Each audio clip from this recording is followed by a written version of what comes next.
National Forest Week occurs every September. It's a time to celebrate Canada's precious and varied forests, which provide so much shelter for wildlife, spaces for recreation, and livelihoods for the residents of communities across the country. The economy in BC is incredibly diverse. Our tourism sector provides thousands of jobs, as do manufacturing and mining. But forestry has been the lifeblood for this part of the country for decades, not only because it generates economic wealth, but also because the stewards who care for our forests balance the social and environmental needs that come along with managing our crown resources. The Willow River Demonstration Forest, Woodlot License 272, in BC's scenic Cariboo country, is managed by the Canadian Institute of Forestry, the voice of Canadian forest practitioners. Each year, the Institute enlists volunteers from all parts of the forest industry, from silviculturalists to tree planters to loggers. The kids hear firsthand from the myriad of professionals who call the forest their office and learn about the abundant opportunities the forest has to offer. This is a working forest. We harvest about 20 loads a year, 100 loads every 5 years. And it's also a demonstration forest that serves as a backdrop for school tours and other workshops and events like that. So the challenge is how does one go about managing the working forest, doing conventional timber harvesting, but at the same time finding something unique to showcase or demonstrate in each cut block. A group of foresters got together and decided it would be nice to have an area that we could take young children to and explain to them about forestry. And from that, it grew into what it is today.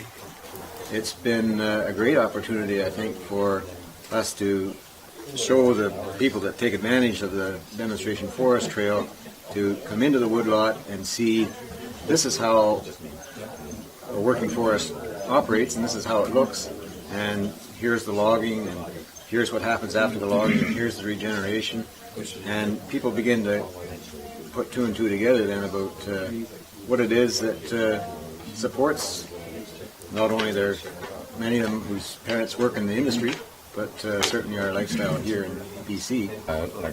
The tours themselves go in the National Forestry Week, which is right at the very beginning of the school year. The whole idea here is to educate them on what the forest is and what their interest it actually is.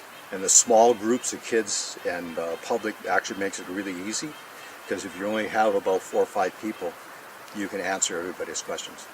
Left or right? So I came on board the Willow River Demonstration Forest Society in late 2004 as the woodlot manager for Woodlot 272 here.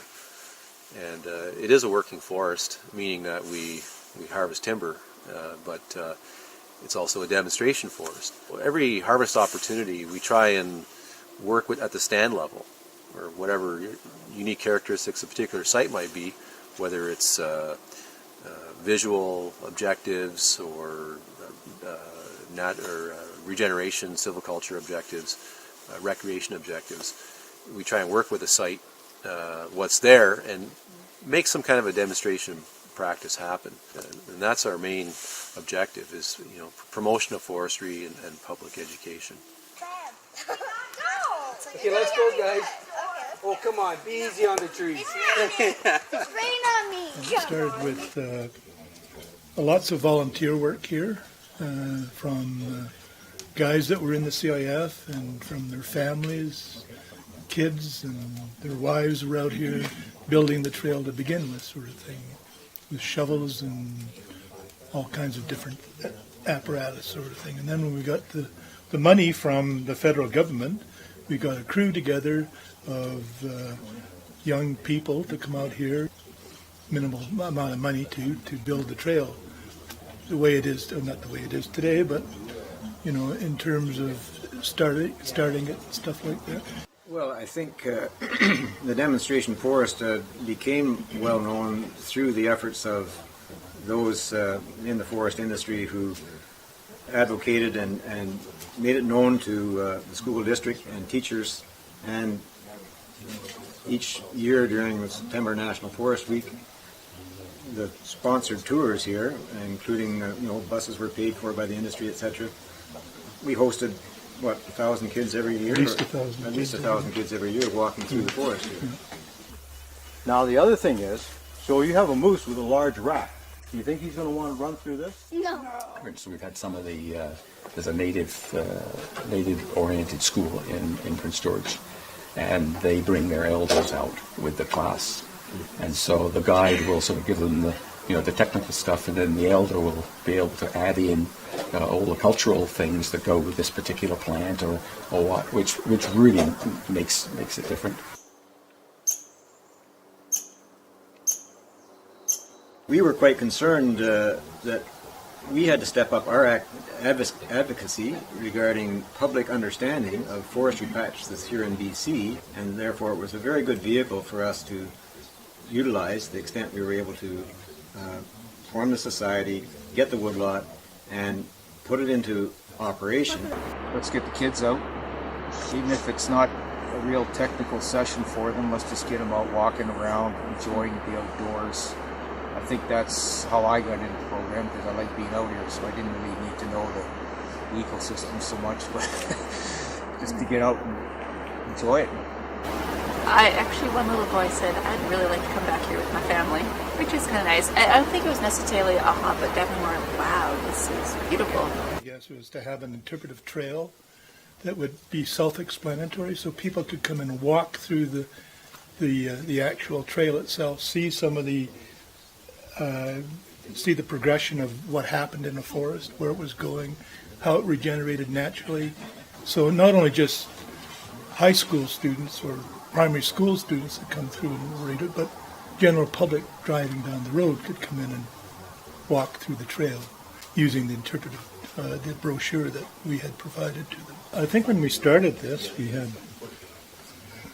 were focused on building the trail, sort of thing. We didn't see this as being larger than it was, sort of thing. So our big focus was getting the trail done and getting young people to start walking in the woods. It was growing, and we could show the natural regeneration, and there was some planting that went on in here, so we could show what happened.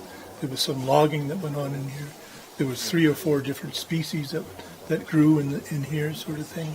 So they could see the whole progression of the forest developing when they walked through it, sort of thing, which was something that we wanted to show, I guess, was that progression, that the forest was renewable, and that it was something that didn't just disappear. Just because you clear cut it doesn't say is not going to come back, right?